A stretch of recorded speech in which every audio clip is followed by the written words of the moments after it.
நல்லா இருக்கு அண்ணி. நான் கூட அப்பா கிட்ட இந்த போன் தான் கேட்டேன். ஆனா அவர் என்னடானா இப்போதைக்கு இல்ல, வேணும்னா நீயே சம்பாரிச்சு வாங்கிக்கோன்னு ஸ்ட்ரிக்ட்டா சொல்லிட்டாரு. இந்தா. தேங்க்ஸ் அண்ணி. ஸ்வேதா, அண்ணி அறிவில்ல உனக்கு?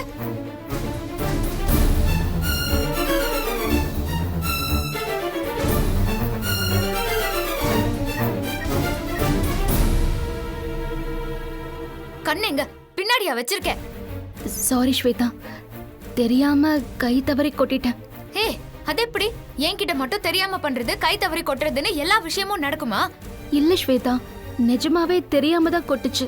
வேணும்னே கொட்டிட்டு தெரியாம பண்ணிட்டேன்னு டிராமா பண்ணிட்டு இருக்கியா நீ? ஐயோ இல்ல ஸ்வேதா. அது அவங்க பார்த்ததா அண்ணி எடுத்துட்டு வந்தாங்க. நான் தான் தெரியாம தட்டி விட்டுட்டேன். அதான் உங்க மேல ஊத்திருச்சு. ஹே, நீ என்ன இவளுக்கு சப்போர்ட்டா? சப்போர்ட் எல்லாம் இல்ல அண்ணி, உண்மையதான் சொல்றேன். போதும். இவளை பத்தி உனக்கு என்ன தெரியும்? தன்னோட சுயநலத்துக்காக என்ன வேணாலும் பண்ணுவா இவ. செல்ஃபிஷ்.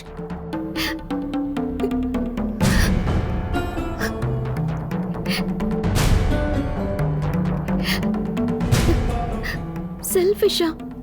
என்ன ஸ்வேதா இப்படிலாம் பேசுற? ஆமா, நீதான் செல்ஃபிஷ். நான் உன் ஃப்ரெண்டு, உன் வாழ்க்கைக்கு ஹெல்ப் பண்றேன்னு வந்து மோசம் பண்ண பாரு. நீ செல்ஃபிஷ் இல்லாம வேற யாரு? எங்க இருந்தோ வந்தவ இப்படி நமக்கு நல்லது நினைக்கிறாளே. இனிமே இவ நமக்கு நல்ல ஃப்ரெண்டா இருப்பான்னு நான் ரொம்ப சந்தோஷப்பட்டேன். ஆனா நான் நினைச்சதுலயும் ஏன் சந்தோஷத்திலயும் மண் அள்ளி போடுறதுக்கு தான் நீ வந்திருக்கேன்னு எனக்கு தெரியாம போச்சு. ஸ்வேதா, இப்பவும் சொல்றேன், உன் வாழ்க்கை நல்லா இருக்கணும் தான் உன் கூட ஃப்ரெண்டா பழகுன. ஆனா உனக்கு அது தப்பா தெரியுதுன்னா ஐ எம் வெரி சாரி. ஹே, உன் சாரிய தூக்கி குப்பையில போடு. நீ என் வாழ்க்கையில நல்ல பாம்பா வந்து விஷத்தை கக்கிருக்க. அது என்னைக்குமே மாறவே மாறாது.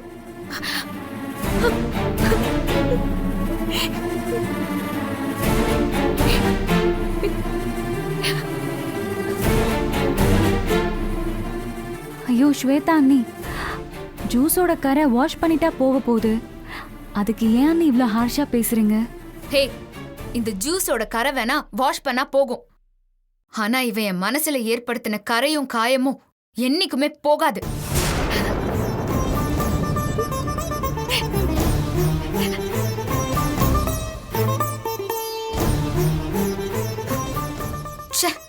என் ட்ரெஸ்ஸே பாழா போயிடுச்சு.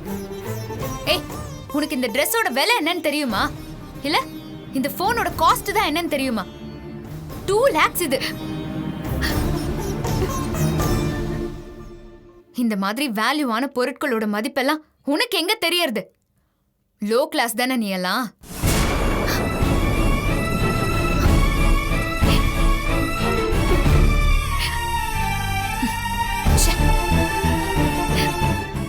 போன் டிஸ்பிளே ஃபுல்லா போச்சு. ஹே, இன்னும் ஏன் இங்க நின்னுட்டு இருக்க? இவளை இப்படியே விட்டுறலாமா இல்ல வேற ஏதாச்சும் பண்ணலாமான்னு யோசிச்சுட்டு இருக்கியா? என்னாச்சு? என்னம்மா ஏன் கோவமா பேசிட்டு இருக்க? பவித்ரா ஏன் அழுதுகிட்டு இருக்க? ஒண்ணும் இல்ல ஆண்டி.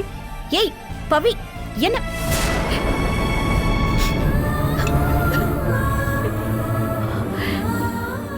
என்னம்மா என்ன நடக்குதுங்க? என்னாச்சு? ஸ்வேதா ஏன் இவ்ளோ கோவமா பேசுற?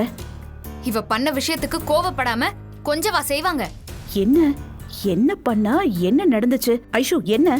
அம்மா, பவித்ரா அண்ணி ஜூஸ் கொண்டு வந்தாங்கம்மா. தெரியாம ஸ்வேதா அண்ணியோட போன்லயும் ட்ரெஸ்லயும் கொட்டிருச்சுமா. ஐயோ, இல்ல ஸ்வேதா, அவ தெரிஞ்சு எதுவும் பண்ணிருக்க மாட்டா ஸ்வேதா.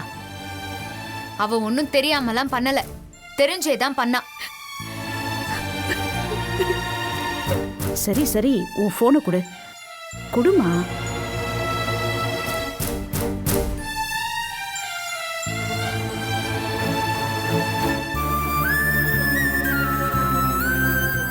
பாரு. சரியாயிடுச்சு பாத்தியா? எதுக்கு போய் இவ்வளவு தூரம் டென்ஷன் ஆகுற? டென்ஷன் ஆனா உடம்புக்கு தான் நல்லதில்ல. போ போய் ரிலாக்ஸா உன் ரூம்ல இரு, நான் ஜூஸ் எடுத்துட்டு வரேன்.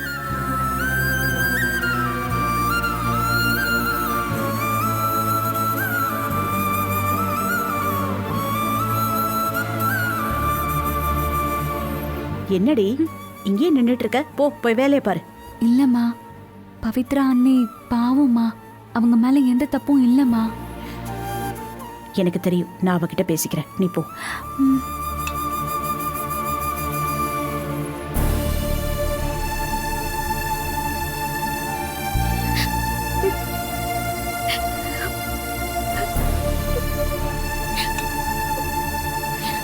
ஏய், என்னது சின்ன குழந்தையாட்டம் அழுதுகிட்டு? இல்ல அத்தை, நான் போய் அவளுக்கு விஷத்தை கக்குன்னு சொல்றா. மனசளவுல கூட நான் யாருக்கும் துரோகம் செய்ய மாட்டேன். நான் எப்படி அத்தை அவளுக்கு துரோகம் பண்ணுவேன்? ஏன் என்னை யாருமே புரிஞ்சுக்க மாட்டேங்கிறாங்க? பவித்ரா,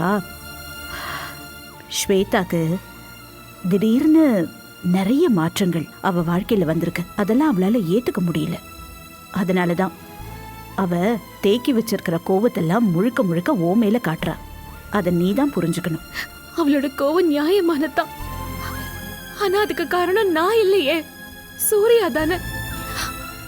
ஆனா அவ சூர்யா பண்ண தப்ப விட நான் செஞ்சதுதான் பெரிய தப்பா நினைக்கிறாளும் தோணுது. ஏன் அத்தை அவளுக்கு என் மேல இவ்ளோ கோவம்? நான் அவ நல்லா இருக்கணும் தானே நினைச்சேன். இங்க பாரு, வாழ்க்கை சில நேரத்துல நம்மள பல விதத்துல சோதிக்கும். ஆனா காலம் அது எல்லாத்தையும் ஒரு நாள் நிச்சயம் மாத்தும். காலம் எல்லாத்தையுமே மாத்திடும். இப்போ நீ எவ்வளோ நல்லவ, உன் மனசுல எந்த கெடுதலும் இல்லை, எல்லாருக்கும் நல்லதுதான் நினைக்கிறேன்னு ஸ்வேதாக்கு மட்டும் இல்லை, இந்த வீட்டுல இருக்கிற அத்தனை பேரும் ஒரு நாள் புரிஞ்சுப்பாங்க. அந்த நாள் வர வரைக்கும் நீ கொஞ்சம் பொறுமையா இரு. இப்படி அழுதுகிட்டே இருக்காம ஒரு ஜூஸ் போட்டு குடிப்பியா? எனக்கே ஒன்றும் புரியல மச்சான். திடீர்னு கூப்பிட்டு எம்டின்றாங்க, எல்லாத்தையும் நீ தான் பார்த்துக்கணுன்றாங்க. ஒரே குழப்பமா இருக்குடா. டேய் மச்சான், அவன் படித்த படிப்புக்கு இந்த காலத்தில் எதனா சின்னதாக வேலை கிடைக்காதான்னு கால் கடுக்க கம்பெனியாக ஏறி இறங்கிட்டு இருக்கானுங்க. அதுவும் இந்த ஐடி கம்பெனி வேலையெல்லாம் பெரிய கனவாக நினச்சி சுற்றின்னு இருக்கானுங்க இந்த இன்ஜினியரிங் பச்சை பசங்க. மச்சான், ஆனால் உனக்கு இந்த ஐடி கம்பெனியோட ஓனர் ஆகிற வாய்ப்பே வாசல் தேடி வந்திருக்கு. இதை நீ மிஸ் பண்ணுறாதா மாமா? அடப்போடா, அந்த 10ஓட 11 நான் கிடையாதுன்னு உனக்கு தெரியாதா? அதுவும் இந்த ஐடி ஃபீல்டை பற்றி எனக்கு ஒன்றும் தெரியாது. இந்த சாஃப்ட்வேர் இதெல்லாம் எனக்கு சுத்தமாக பிடிக்கவே பிடிக்காதுடா. எனக்கு போய் ஏன்டா இதெல்லாம்? மாப்பிள்ள பிஸியா இருக்கீங்களா? நான் அப்புறம் வரேன். அங்கிள் இல்ல உள்ள வாங்க நான் அப்புறம் கூப்பிடுறேன். ஓகே மாமா. என்ன அங்கிள் இது உங்க ஆபீஸ், நீங்க போய் என்கிட்ட பெர்மிஷன்லாம் மாப்பிள்ள, கேட்டு? இனிமேல் இது உங்க ஆபீஸ், நீங்க தான் இங்க எம்டி. இனிமேல் எல்லாம் அபிஷியலா தான் நடக்கும். அப்புறம் இவர் கிஷோர், அவர் new client. By the by, இவர் என் மாப்பிள்ள, பேரு சந்துரு. ஹலோ. ஹாய். மாப்பிள்ள, இன்னைக்கு நாள் ரொம்ப நல்லா இருக்கு. ஒரு புது ப்ராஜெக்ட் வந்திருக்கு. அந்த ப்ராஜெக்டை நீங்க தான் டேக் ஓவர் பண்ணணும். அங்கிள் நான்? ஆமா சார், நீங்க சொல்றது கரெக்ட் தான். ஸ்டார்டிங்ல இருந்தே சார் டேக் ஓவர் பண்ணிட்டாருன்னா அவர் ஃபாலோ பண்றதுக்கு ஈஸியா இருக்கும் சார். ஐயோ இல்ல அங்கிள், ஏற்கனவே டைம் ஆயிடுச்சு. நான் வீட்ல வேற சொல்லாம வந்துட்டேன். பாருங்க மாப்பிள்ள, ஸ்வேதா கிட்ட தானே நான் ஃபோன் பண்ணி பேசிக்கிறேன். நீங்க இந்த ப்ராஜெக்டோட அவுட்லைன் மட்டும் கேட்டுக்கிட்டு அப்புறம் கிளம்பலாம். ஓகே? இல்ல மாப்பிள்ள, அங்கிள், என் கூட வாங்க கிஷோர்.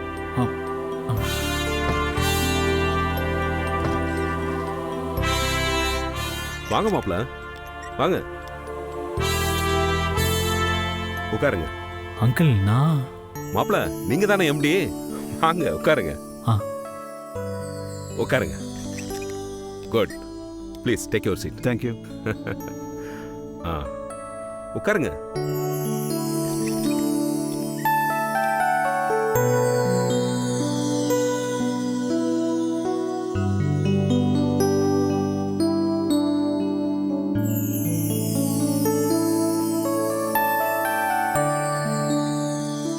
சார், எக்ஸ்பிளைன் பண்ண ஸ்டார்ட் பண்ணிடலாம். ப்ளீஸ்.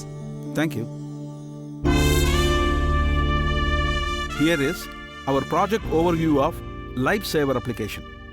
நாம் இன்ட்ரடியூஸ் பண்ணுற இந்த அப்ளிகேஷன் எப்படி ஒர்க் ஆக போகுதுன்னா, ஒரு கார் டிரைவர் காரை டிரைவ் பண்ணிக்கிட்டு போகும்போது இந்த அப்ளிகேஷன் அவரோட பல்ஸை மானிட்டர் பண்ணிக்கிட்டே இருக்கும். ஒருவேளை அந்த டிரைவருக்கு கார் டிரைவ் பண்ணிக்கிட்டே இருக்கும்போது எதிர்பாராத விதமா ஹார்ட் அட்டாக் வந்து இறக்க வேண்டிய சூழ்நிலை வந்துச்சுன்னா நம்மளோட லைஃப் சேவர் அப்ளிகேஷன் அவரோட பல்ஸ் ரேட்டை லோ ஆகிறதையோ இல்லை இன்க்ரீஸ் ஆகிறதையோ நோட்டிஃபை பண்ணும். ஸோ எந்தவித அசம்பாவிதமும் நடக்காம நாம தடுக்கலாம்.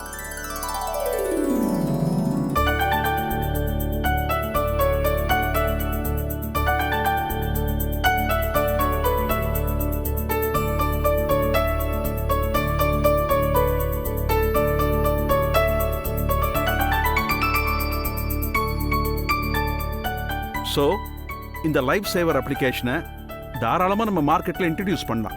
Kishore, nice, very good explanation. Thank you sir. ம் மாப்ள, ம்? உங்க ஒப்பீனியன் சொல்லுங்க. ஆ அங்கிள், பிளான் எல்லாம் ஓகே தான்.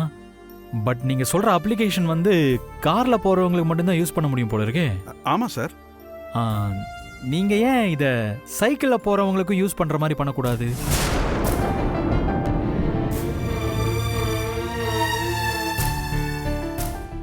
டேய் சந்துரு, நீ சொன்ன பிளான் அவங்களுக்கு பிடிக்கல. So great எஸ்கேப்டா.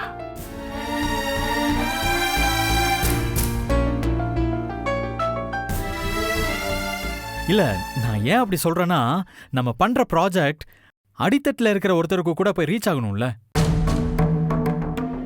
அது காரில் போகிறவங்களா இருந்தாலும் சரி, சைக்கிளில் போகிறவங்களா இருந்தாலும் சரி. சொல்லப்போனால் இந்த அப்ளிகேஷன் சைக்கிளில் போகிறவங்களுக்கு தான் ரொம்ப யூஸ்ஃபுல்லாக இருக்கும்.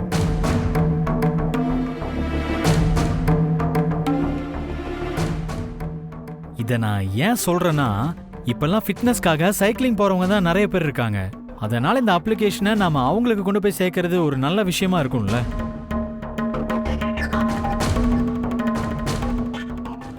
அது மட்டும் இல்லாமல் இது ஒரு புது முயற்சியாகவும் இருக்கும். அதனால சொன்னேன்.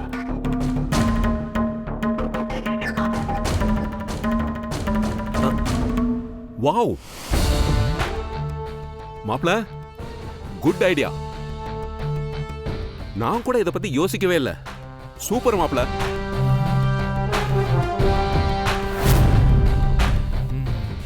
கிஷோர் சார், மாப்ள சொல்ற மாதிரி சைக்கிள்ல போற பீப்புள்ஸ்க்கும் இந்த ஆப் யூஸ் ஆகணும். அதுபடி சேஞ்ச் பண்ணி எடுத்துட்டு வாங்க. Okay, sure. குட் ஜாப் மாப்ள, கங்க்ராட்ஸ், கீப் இட் அப். அப்புறம் கிஷோர், இப்போ சந்துரு, சார், செம்ம idea sir. All the best, sir. All the best sir.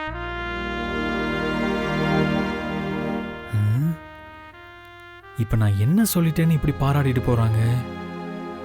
நமக்கு யூஸ்ஃபுல்லாக இருக்கும் தான் நாம் நினச்சி பேசணும். என்னமோ போங்க. நாங்கெல்லாம் ஊருக்குள்ள பல பேருக்கு யோசனை சொல்றீங்க. அங்கதான் பாப்போம் உள்ள. அப்படியா? உன் வாயில இந்த வார்த்தையை கேட்கறதுக்கு எனக்கு எவ்வளவு சந்தோஷமா இருக்கு தெரியுமா? ஏய், ஒரு நிமிஷம், சந்துரு வர்றான், அவன்கிட்ட பேசிட்டு திரும்ப நான் கூப்பிடுறேன். வாழ்த்துக்கள் சந்துரு. வெரி குட்ரா. அப்பா, எதுக்கு? மாணிக்கு இப்பதான்டா ஃபோன் பண்ணி விஷயத்த சொன்னா. எனக்கு கேட்கவே எவ்வளவு சந்தோஷமா இருக்கு தெரியுமா?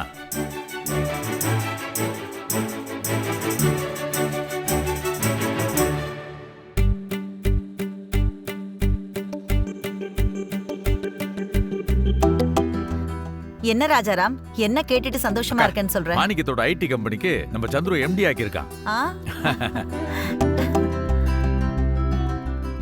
அது மட்டும் இல்ல, அவனோட புது ப்ராஜெக்ட்டுக்கு ஏதோ பெரிய ஐடியா கொடுத்திருக்கான் போல் இருக்கு. அதுல எல்லாமே இம்ப்ரெஸ் ஆயிருக்காங்க. அப்படியா? ரொம்ப சந்தோஷமா இருக்குப்பா. மாணிக்கத்துக்கு ரொம்ப சந்தோஷம். அதான் ஃபோன் பண்ணி உடனே விஷயத்தை சொல்றான். அப்பா இல்லப்பா, நான் என்ன சொல், உன்கிட்ட இவ்வளவு திறமை இருக்கும்னு நான் நினைச்சு கூட பார்க்கவே இல்லடா. Keep it up, keep it up. Chandru, உன்னை நினைச்சா எல்லாருக்கும் பெருமையா இருக்கு. வாப்பா.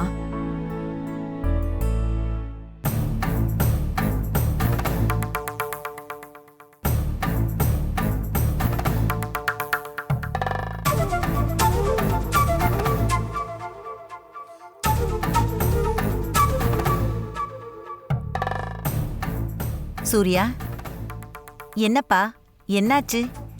ஏன் முகம் வாடி இருக்கு?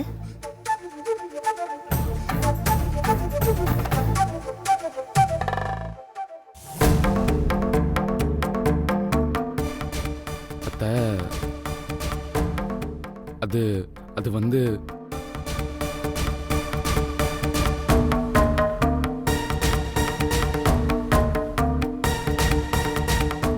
என்னடா என்ன முழுங்கி முழுங்கி பேசிட்டு இருக்க? என்ன சொல்லு.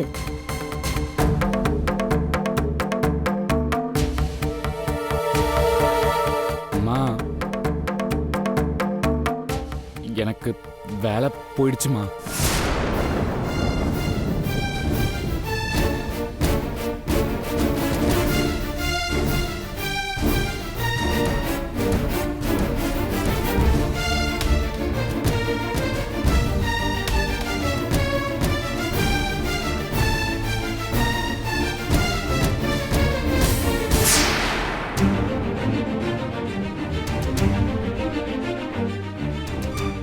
என்னடா சொல்ற?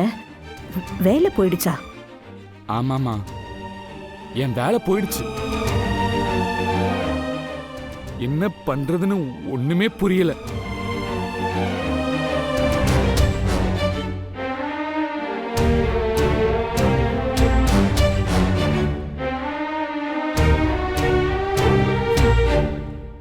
உருப்பிட்ட மாதிரிதான்.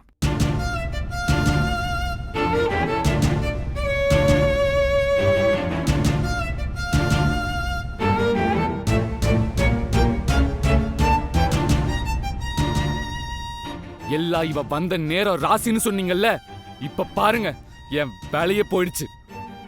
ராசி கெட்டவன்.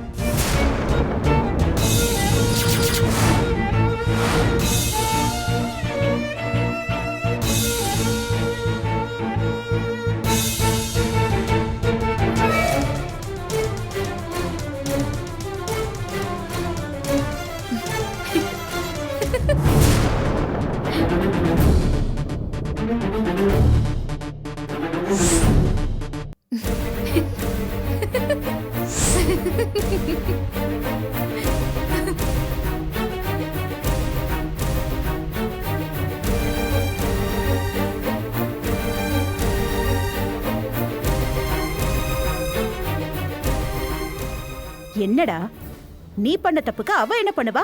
அவ மேல பழிய தூக்கி போடுற? பொன்னி, என்ன அவனே வேலை போயிடுச்சுன்ற வருத்தத்துல இருக்கிறான். அவன் மனசுல பட்டதை சொல்றான். இப்போ நீ எதுக்கு அவனை திட்டுற? அக்கா, வாழ்க்கைன்னா முன்னேறிக்கிட்டே போகணும். இப்படி கழுத தேஞ்சி கட்டெருமான கதையாக கூடாது.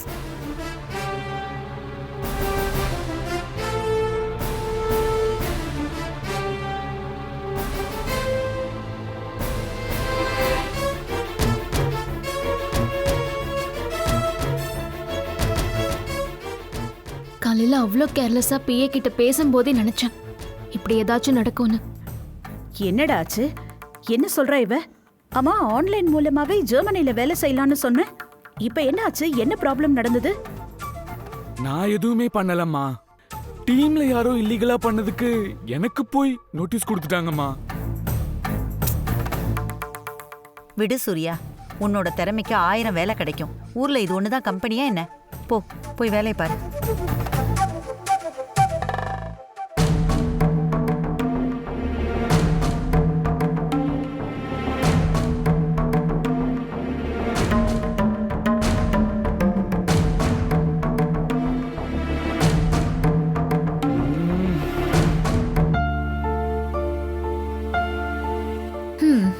எங்க அப்பா கொடுத்த சர்ப்ரைஸ் எப்படி இருந்தது?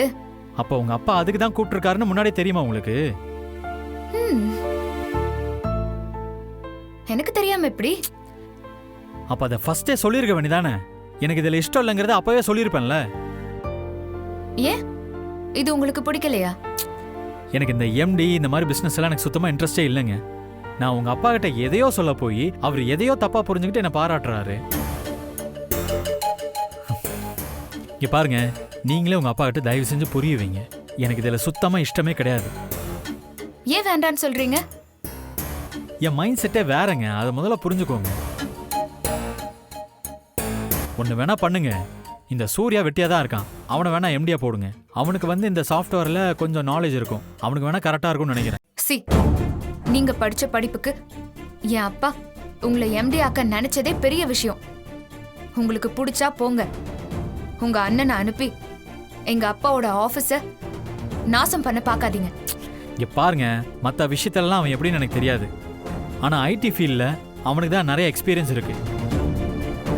எனக்கு என்னமோ அவன் தான் இதுக்கெல்லாம் சூட் ஆவான்னு தோணுது. அவனை வச்சுக்கோங்க, எனக்கும் இதுக்கும் சுத்தமாக ஒர்க் அவுட் ஆகாது, என்னை விட்டுருங்க. ஹலோ, நீங்க என்ன உங்க அண்ணனுக்கு ரெக்கமெண்டேஷனா? ஏங்க, அவனுக்கு நான் ரெக்கமெண்ட்லாம் ஒன்றும் பண்ணல.